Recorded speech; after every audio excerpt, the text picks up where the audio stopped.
Bonjour, et tout d'abord merci et bravo pour les organisateurs de ce colloque international qui sera incontestablement une avancée historique dans la compréhension des questions qui nous intéressent.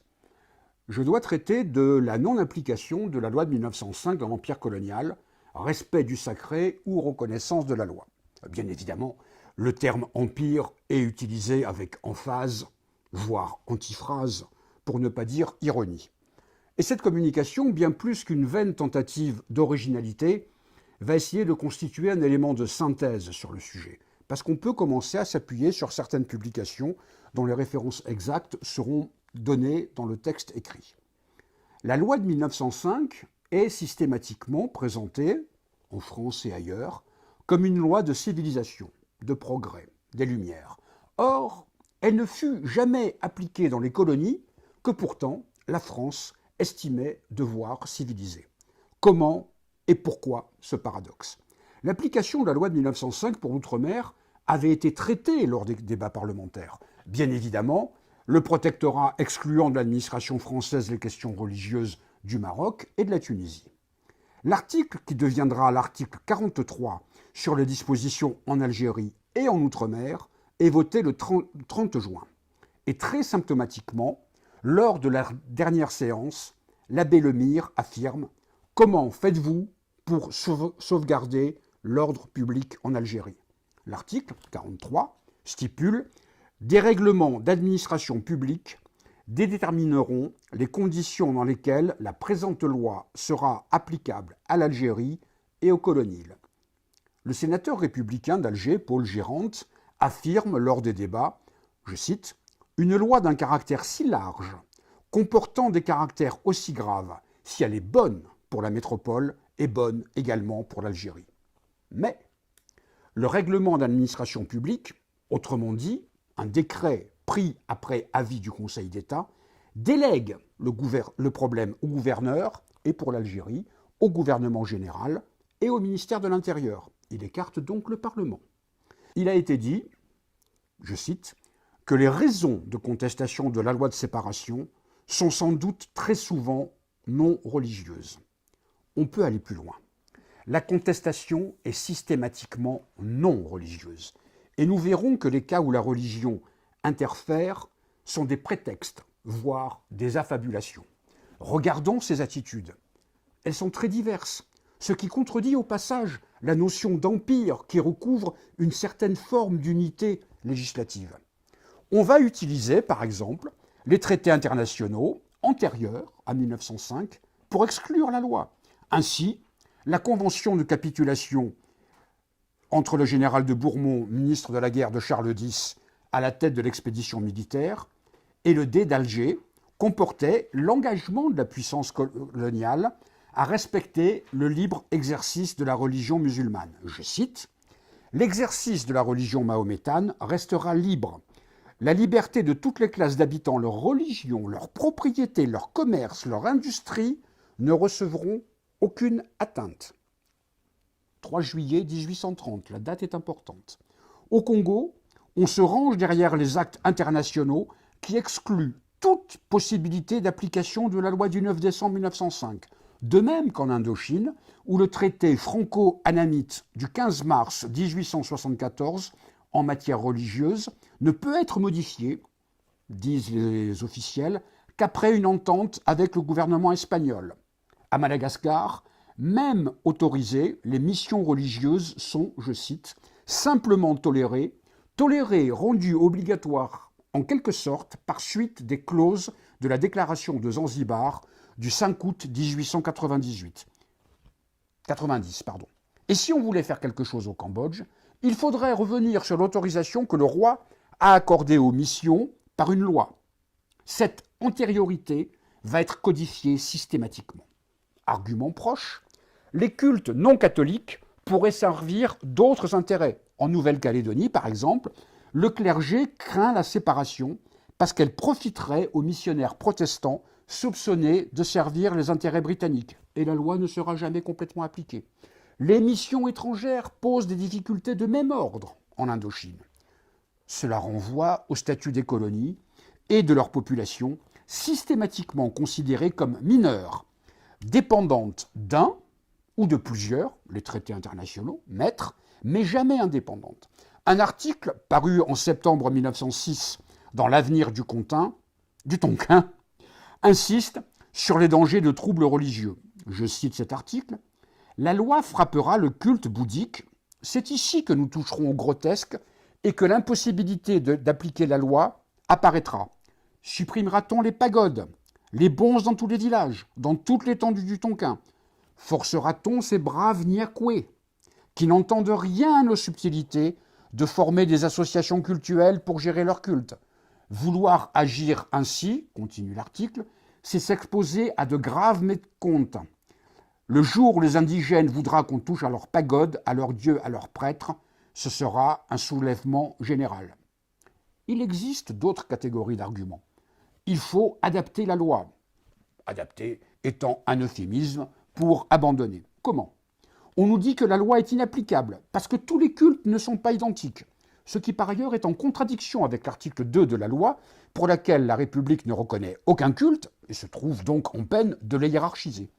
Et que le catholicisme, parce que les cultes ne sont pas identiques, représenterait la civilisation. On connaît peu ou mal les autres cultes chez les officiels. En Afrique occidentale française, le gouverneur général Roume, on aura l'occasion de le reciter, saisi de la question, répond que juridiquement rien ne s'y oppose, mais que l'application concrète n'ira pas de soi, car on ne voit pas très bien comment l'appliquer aux deux principales religions que sont l'islam et le fétichisme. Au passage, le fétichisme devient une religion. En Indochine, tout ce qui n'est pas catholique est qualifié de bouddhiste. Je cite encore le gouverneur Roume, « Pour des raisons spéciales, liées à la nature même de la religion islamique, ainsi qu'à la manière dont elle est pratiquée par ses adeptes, on ne saurait assimiler les pratiques et les manifestations diverses de cette croyance au culte tel que nous l'entendons et tel que le législateur l'a envisagé. » On remarquera au passage la distinction entre cette croyance, péjoratif, et le culte, laudatif. En Martinique, l'argument principal du clergé et des anciens colons contre la loi de séparation tourne autour de la difficulté particulière qu'auraient les Noirs, c'est le terme de l'époque, c'est le terme des textes, pour assumer une telle loi. Le catholicisme leur serait indispensable pour accéder un jour à la vraie civilisation, sinon ils risquent de tomber dans les pratiques sauvages que représentent le voodoo, le kemboa et toute autre pratique de sorcellerie. Du coup, la loi de 1905 ne s'applique en Martinique qu'à partir de 1911. Et la civilisation, avec guillemets, passe bien évidemment également par le façonnement des cultes. En 1910, Alfred Le Châtelier, un des chefs de file, une des éminences grises de la Troisième République pour les questions musulmanes, rappelle, je cite, « C'est par l'Algérie que nous avons pris contact avec l'Afrique musulmane. En 80 ans, nous y avons fabriqué un islam unique au monde. Un islam unique au monde fabriqué. » Au passage, sommes-nous loin des tentatives faites en France actuellement et depuis une vingtaine d'années pour, je cite, « fabriquer un islam unique au monde ?» Continuons notre tour du monde. Dans l'établissement français d'Océanie, on ne trouve guère plus d'engouement de l'État français pour l'application de la loi. On ne découvre que des compromis, comme à Mayotte, où les autorités musulmanes sont nommées par le préfet, à Tahiti, où le ministre des colonies propose de reporter l'application de la loi, mais pour des raisons strictement coloniales, finissant par conduire l'administration vers une reprise voilée d'une relation concordataire avec l'Église protestante. Aux Comores, c'est la même chose. En revanche, à l'île de la Réunion, c'est l'Église catholique directement qui voit la séparation comme le retour de la constitution civile du clergé. De la sorte, le combat contre la séparation sera lancé par le clergé et prendra même des allures violentes. Même chose, pas d'application avant 1911. À Saint-Pierre-et-Miquelon, c'est une famille de notables, dont l'un est administrateur de la société La Morue française, l'autre l'ancien supérieur ecclésiastique à Saint-Pierre, et le troisième, frère Legasse, directeur du journal local, qui obtiennent l'inapplication de tout régime de séparation. En Guyane, cas extraordinaire et pour autant jamais cité, c'est l'ordonnance royale du 27 août 1828 qui s'applique et qui s'applique encore de nos jours. Cas extraordinaire, avons-nous dit, n'est-ce pas au contraire la quintessence du système colonial, la preuve par l'absurde? C'est un texte royal au temps de la République. Et enregistrons bien ceci, c'est un texte antérieur à l'abolition de l'esclavage. Comme disait Jacques Vacher, il est de l'essence des symboles d'être symbolique. Et par la suite, nous n'y sommes pas encore, mais par la suite, les décrets-lois de 1939, dits décrets Mandel, organisent un financement public du culte dans les colonies, prévoyant notamment une nouvelle catégorie morale, de personnes morales de droit public, notamment les conseils d'administration des missions religieuses. Nous n'en sommes pas encore là dans notre examen. Autre argument utilisé par les adeptes, si j'ose dire, de la non-application de la loi, il y aurait une prétendue séparation de faits déjà existantes et qui rendrait la loi inutile, avec deux versions. Ici, on applique qu'elle est inutile, mais on oublie la question de la liberté de conscience. En Indochine, les autorités sur place avaient indiqué qu'il était sans objet d'introduire la nouvelle législation, puisque la séparation de fait existe sur ces territoires. Ni salaire, ni subvention des cultes, ni crédit général inscrit au budget, ni fabrique, ni manse, ni appartenance au domaine de l'État ou de la colonie, locale ou municipale. Les biens sont donc propriété des congrégations. Et en juin 1907, le gouverneur général en Indochine rappelait, en ce qui concerne les cultes, il est inutile d'introduire la loi de 1905, les articles du Code pénal suffisent largement avec quelques additions. Quant aux biens ecclésiastiques, il suffit, je le cite, de contenir dans de justes limites, les acquisitions faites jusqu'à présent. Ernest Röhm, gouverneur général de la OF, déjà cité, estima que la transposition de la loi de 1905 à l'islam était anachronique. La société coloniale devait préalablement être transformée par un processus de sécularisation. Et par conséquent, seule la proclamation symbolique des principes généraux de la loi semblait opportune. En revanche, la réglementation cultuelle offrant plus de liberté était présentée à la civilisation des populations indigènes. Je cite, « Autant il peut être utile de promulguer des dispositions de principe du titre premier qui traduiront aux yeux de tous la sincérité de nos intentions et confirmeront la promesse de respecter les croyances, les coutumes et les mœurs de nos sujets. Sujets, pas citoyens, ce n'est pas un vocabulaire anodin. Là, on rappelle les principes, mais on les ampute de leur application. Ainsi, la neutralité politique de l'État en matière religieuse, la liberté de conscience, le libre exercice du culte furent repris dans le décret du 27 septembre 1907 qu'il appliqua à l'Algérie, mais accordait des indemnités aux religieux. Or, les uns ne peuvent être dissociés des autres. Les principes n'existent pas sans les moyens. Un principe sans moyen de l'exercer ne vaut rien. Alors, allons presque à l'essentiel dans les arguments coloniaux. Toujours Ernest Röhm. Des raisons d'ordre politique nous font une obligation de ne pas appliquer aux musulmans la loi du 9 décembre 1905. On verra que les hauts fonctionnaires en Algérie parlent, je cite, de notre domination.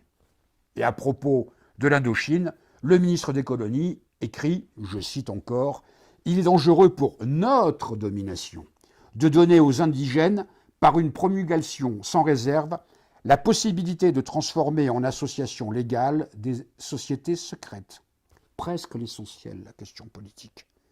Parce que c'est la question foncière qui est essentielle dans le domaine colonial. Nous suivrons de près l'article remarquable et détaillé de Bernard Durand, que je citerai dans le texte écrit, et qui concerne le problème des missions étrangères. La politique économique de l'État et des colonies a consisté, je cite, à se rendre maître des terres en invoquant au fil des années des prétentions incompatibles avec les droits acquis des populations des indigènes. C'est le principe de la colonisation avec l'utilisation de la religion.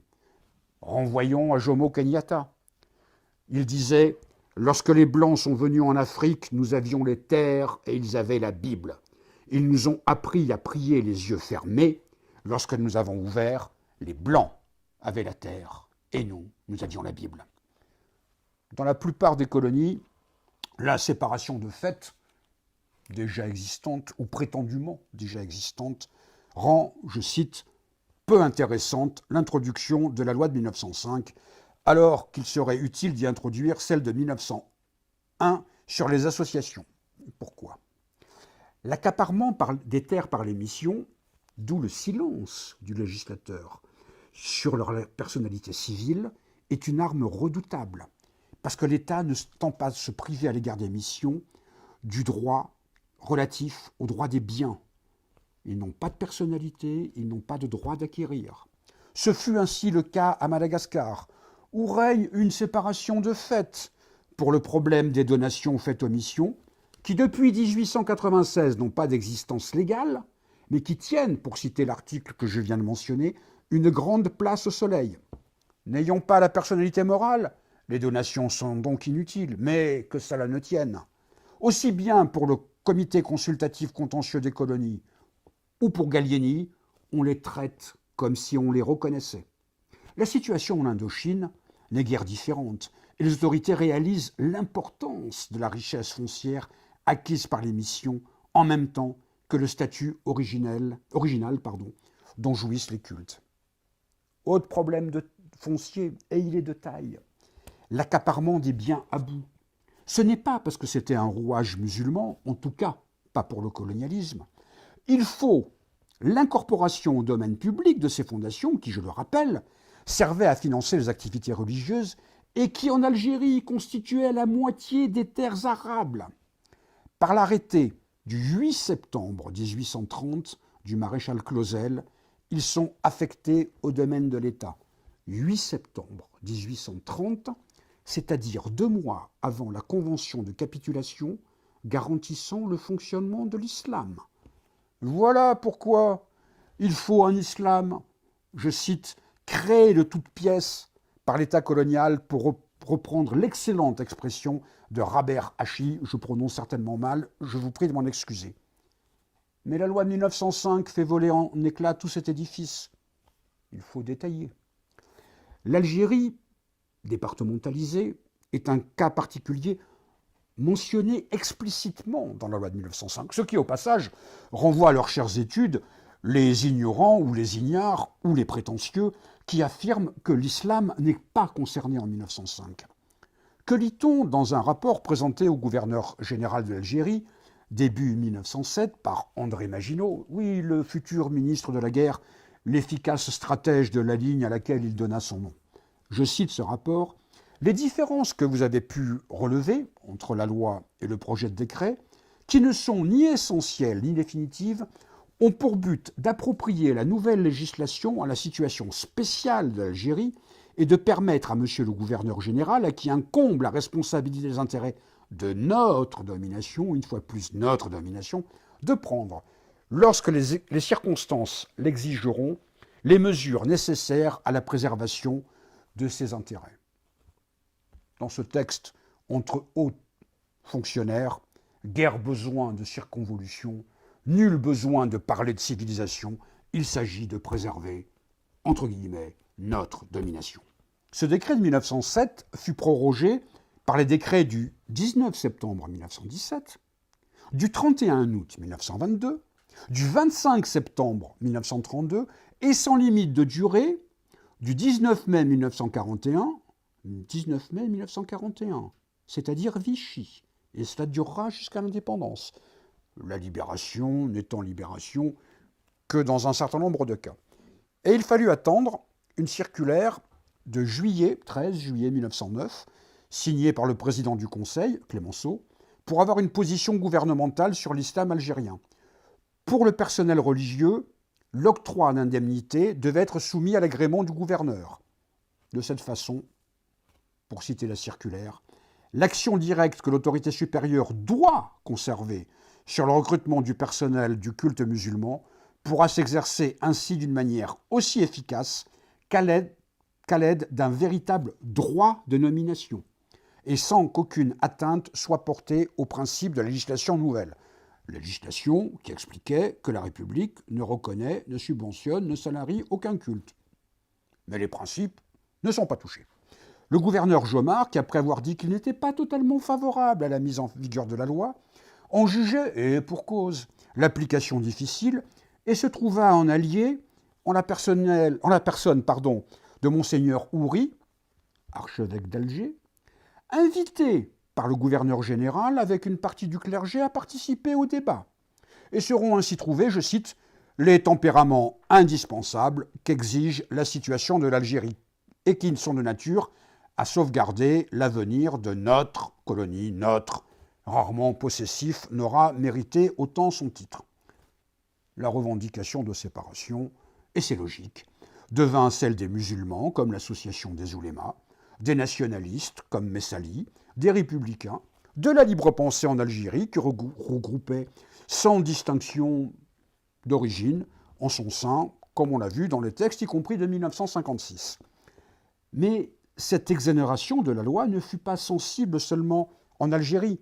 La commission du régime des cultes pour les colonies, dite commission Dissler, du nom du conseiller d'État Paul Dissler, qui en était le responsable, laissa de fait en place législation antérieure, en sorte qu'en 1932, la loi de 1905 écrit un recueil de droits, signé de Paul d'Arrest, n'est pas applicable aux colonies.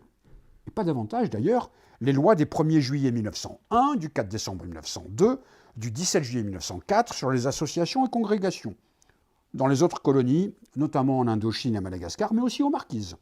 Un problème est celui des possessions considérables des missions, de leur personnalité juridique, de leur capacité à acquérir, à posséder, à aliéner des biens. Comme le dit l'article de Bernard Durand, que j'ai déjà mentionné, d'une part, parce que la richesse des missions peut contrarier la politique du gouvernement, et d'autre part, parce que de fait, les colonies sont souvent soumises à un régime, à un statut des cultes qui, ignorant le régime intérieur à la 1905, rend superflue son introduction. Au passage, signalons que les missions ont largement utilisé le système du prête-nom sur leurs propriétés réelles, ce qui au passage, illustre bien la conscience qu'ils avaient du caractère illégal ou illicite de leur accaparement. Dans le cas précis et étudié par Case Charles de l'Indochine, la Société des missions étrangères de Paris, en raison de ses acquisitions des terres et de ses liens avec le colonialisme, faisait des catholiques une cible privilégiée du ressentiment de nombreux villageois tonkinois. Parce que les missionnaires les considéraient comme des conflits religieux, alors que c'était des conflits fonciers, ils mettaient en avant, en l'exagérant, l'influence du bouddhisme dans la résistance à la perte des terres villageoises, ranimant ainsi les inquiétudes de l'administration. Au départ, les lois laïques ne devaient s'appliquer qu'à la seule mission catholique. L'introduction du bouddhisme dans le débat, introduction créée par les missions étrangères, résulte d'une stratégie pour défendre les biens de l'Église face à l'administration française. Je cite, « L'application des lois laïques comportait le risque de conférer aux bonzes un statut légal selon la loi française et d'exposer l'administration au mécontentement des bouddhistes réclamant des terres villageoises contestées au nom du protectorat. » Le problème posé par le bouddhisme est un puissant motif pour se prononcer contre l'application des lois laïques au Tonkin, conclut Case Charles. Appréciation qu'il faut rapprocher de celle de Rabeh Hachi, décidément, un islam libre de toute intervention étatique et de surcroît indépendant dans son fonctionnement aurait été une menace pour la domination coloniale. L'une et l'autre appréciation nous semble contenir un élément de vérité, mais un élément seulement. Menace pour la domination coloniale, oui, mais pas seulement, pour des raisons religieuses. Le problème qui était posé avec l'éventuel retour des terres à leurs anciens propriétaires, fût-il bien à bout ou communauté entre guillemets bouddhiste, était celui de l'expropriation des expropriateurs, pour citer Marx, donc de la fin du colonialisme. Charles Luteau, gouverneur général en Algérie entre 1811 et 1918, écrit « Toutes nos méthodes de gouvernement, toutes nos mesures d'administration depuis que l'Algérie a été déclarée française ont porté l'empreinte de ces principes d'acheminement vers le droit commun. Tout le colonialisme tient en ce mot, acheminement. Un jour l'égalité, un jour toujours renvoyé au lendemain. Or, quelle est la principale caractéristique de la 1905 ? La liberté de conscience, qui ne peut se fragmenter suivant les individus, alors que l'inégalité entre citoyens français et indigènes est codifiée et qu'elle justifie, si l'on ose dire, la colonisation. Cette liberté de conscience s'exerce dans la non-reconnaissance des cultes et dans leur non-financement. Mais accorder, ou plus exactement reconnaître, la liberté de conscience aux indigènes, entre guillemets, c'est les reconnaître comme citoyens, autonomes, majeurs. Mais s'ils sont majeurs, le droit à l'indépendance s'inscrit comme possible.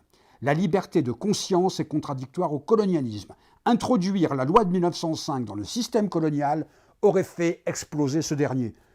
N'est-ce pas, et je terminerai là-dessus, une manière de souligner la portée révolutionnaire de cette loi ? Je vous remercie.